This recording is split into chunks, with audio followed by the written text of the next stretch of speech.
तुम इस मकान की कच्ची जमीन मत देखो, इसी पे बैठ के कुछ आसमां बनाए थे। बहुत अच्छा है अरे भाई, वाह वाह वाह वाह वाह वाह वाह। तुम इस मकान की कच्ची जमीन मत देखो, ये दिल भी अपने मसाइल के हल निकालता है, उदास होता है जिस दिन गजल निकालता क्या बात है भाई, वाह वाह है। वाह। ये दिल भी, ये जो बेवक्त तेरे गाल चमक उठते हैं, ये किसी और की बातों का असर लगता है। बहुत अच्छा है, वाह वाह वाह वाह वाह।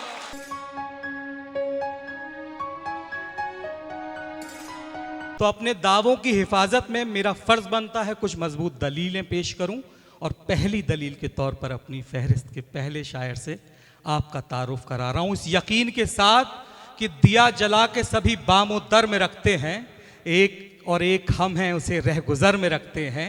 समंदरों को भी मालूम है हमारा मिजाज कि हम तो पहला कदम ही भंवर में रखते हैं। मेरी मुराद है कानपुर से तशरीफ़ लाए जनाब असद नदीम साहब से, शुजा खावर के इस मतले के साथ इस्तकबाल करें असद नदीम साहब का कि खुदा ने चाहा तो सब इंतज़ाम कर देंगे, गज़ल पे आए तो मतले में काम कर देंगे। ज़ोरदार तालियों से इस्तकबाल करें जनाब असद नदीम।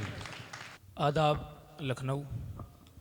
सबसे पहले तो बहुत मुबारकबाद नदीम फ़र्रुख साहब को और सुखंदान को और उनकी पूरी टीम को कि उन्होंने एक बहुत ऐतिहासिक काम किया है आज, सिर्फ लखनऊ के लिए ही नहीं पूरी उर्दू दुनिया के लिए। बेशक।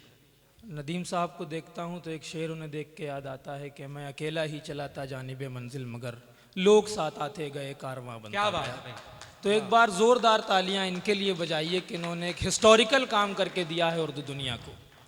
मैं मतला सुना रहा हूँ, उसके बाद कुछ शेर। जी भाई आता हूँ। ये दिल भी अपने मसाइल के हल निकालता है। ये दिल भी अपने मसाइल के हल निकालता है। सुनिएगा सर, ये दिल भी अपने मसाइल के हल निकालता है, उदास होता है जिस दिन गज़ल निकालता है। क्या बात है भाई, वाह वाह वाह। ये दिल भी अपने मसाइल के हल निकालता है, उदास होता है जिस दिन गज़ल निकालता है। एक नई गज़ल सुना रहा हूँ, सुनिएगा सर, कि हर एक शख्स के किस्से सुने सुनाए थे। हर एक शख्स के किस्से सुने सुनाए थे। हर एक शख्स के किस्से सुने सुनाए थे, अजीब लोग थे जाने कहाँ से आए थे। क्या बात है भाई। हर एक शख्स के किस्से सुने सुनाए थे, अजीब लोग थे जाने कहाँ से आए थे। अगला शेर देखिए कि तुम इस मकान की कच्ची जमीन मत देखो। हाँ, तुम इस मकान की कच्ची जमीन मत देखो। तुम इस मकान की कच्ची जमीन मत देखो, इसी पे बैठ के कुछ आसमां बनाए थे। बहुत अच्छा है अरे भाई, वाह वाह वाह वाह वाह वाह वाह। तुम इस मकान की कच्ची जमीन मत देखो, इसी पे बैठ के कुछ आसमां बनाए थे। और शेर देखिए कि वो जिससे लोग वफाएं खरीद लेते हैं। वो जिससे लोग वफाएं खरीद लेते हैं। तुम इस मकान की कच्ची ज़मीन मत देखो, इसी पे बैठ के कुछ आसमां बनाए थे, वो जिससे लोग वफाएं खरीद लेते हैं। न जाने हमने वो सिक्के कहाँ गवाए थे। क्या बात है। वो जिससे लोग वफाएं खरीद लेते हैं, न जाने हमने वो सिक्के कहाँ गवाए थे। मैं आफताब की सूरत यूं ही चमकता रहा। मैं आफताब की सूरत यहीं चमकता रहा। मैं आफताब की सूरत यूं ही चमकता रहा। मैं आफताब की सूरत यूं ही चमकता रहा। वो अपने साथ में कुछ जुगनुओं को लाए थे। बहुत अच्छा है। मैं आफताब की सूरत यूं ही चमकता रहा। वो अपने साथ में कुछ जुगनुओं को लाए थे। बहुत अच्छा है। और शेर आखिर के जहां हवा का मुखालिफ कोई नहीं होता।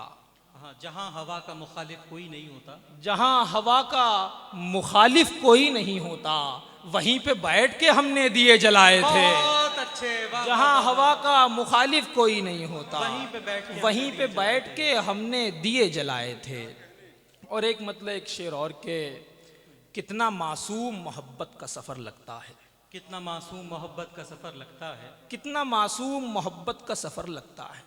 पहला शेर आपको मतलब आपको हल्का लगेगा, दूसरे शेर पे दाद जरूर दीजिएगा। कितना पहले तो ईमानदारी की दाद दीजिए आप एक बार। मुझे मालूम है कि हल्का है। कितना मासूम मोहब्बत का सफ़र लगता है, लेकिन इस पे मुझे चलते हुए डर लगता है। क्या बात है भाई। कितना मासूम मोहब्बत का सफ़र लगता है, लेकिन इस पे मुझे चलते हुए डर लगता है।